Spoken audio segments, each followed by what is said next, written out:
A serious security breach at Portland International Airport is raising some new questions about how effective TSA screenings really are. Fox 12's Jolles is investigating what went wrong and what some TSA workers say might be to blame. You may remember last fall when a meat cleaver somehow made it through security screenings and onto a plane at PDX. New video from inside the airport shows how it all unfolded. And while TSA argues that these incidents are rare, data suggests it may not be as rare as you think. It was supposed to be a routine flight from Portland to Salt Lake City. But on the night of November 13th, Delta Flight 3233 didn't take off as planned. I was just flying home, was on a business trip to Portland. That's Jacob Hafen with the black backpack boarding the plane that night. And just minutes later, another man walks onto the plane with what appears to be shopping bags in hand. You'll want to remember that later. We sat on the plane for a long amount of time, and finally the captain came on and just said, "Hey, we have a security issue we need to clear before we can take off." Surveillance video shows the pilot coming off the plane, talking on the phone, and to other airport employees. Then just a few minutes later, that man with the shopping bags comes off the plane too, this time holding something in hand. And there was a guy that travels a lot, and he said he had heard from a flight attendant that there was a meat cleaver on board. That's right. According to a Port of Portland report obtained by Fox 12, a flight attendant on the plane saw passenger Rami Gadalmula with a meat cleaver in one of those shopping bags. It was missed by TSA during screening, despite being clearly labeled. All passengers then had to get off of the plane and get re-screened, something that led to a nearly 3-hour delay.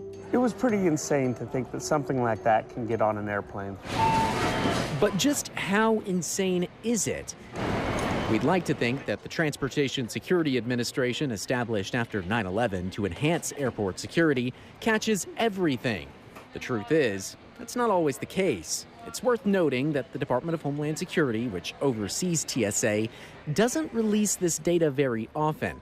In fact, the last time we got an idea of how often TSA misses prohibited items at checkpoints was back in May of 2015 after an internal study by DHS's Inspector General. Undercover agents with prop weapons and explosives went through airport security, and TSA failed to detect those items about 95% of the time, getting banned items through security in 67 of 70 tests conducted.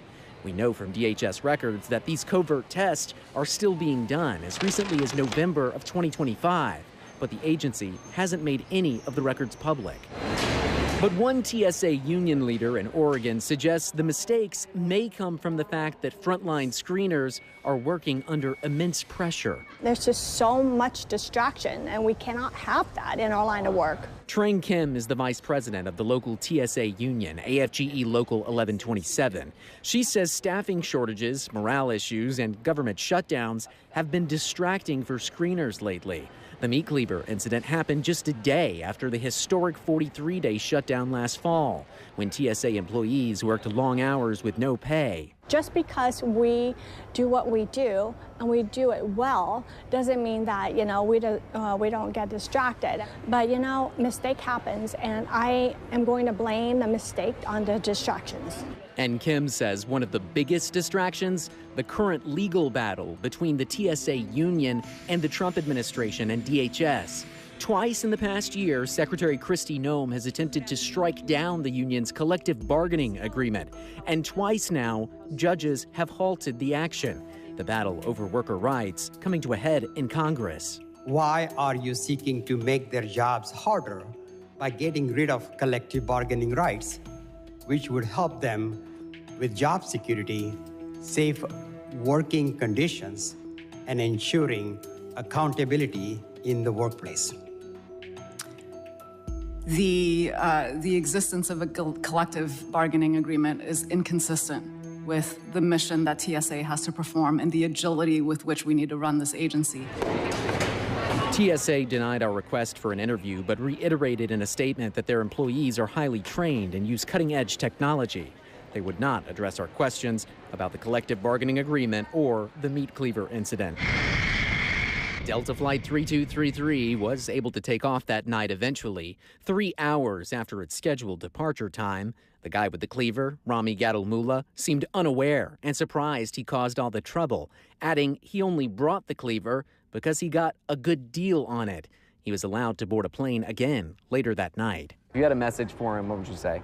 I'm glad you got a good deal. Don't take it on a plane next time.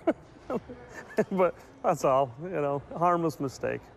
The man involved in the meat cleaver incident was never criminally charged, and the TSA employee that failed to identify that meat cleaver received additional training. Reporting in studio, Jolles, Fox 12 Oregon. Ward, thank you.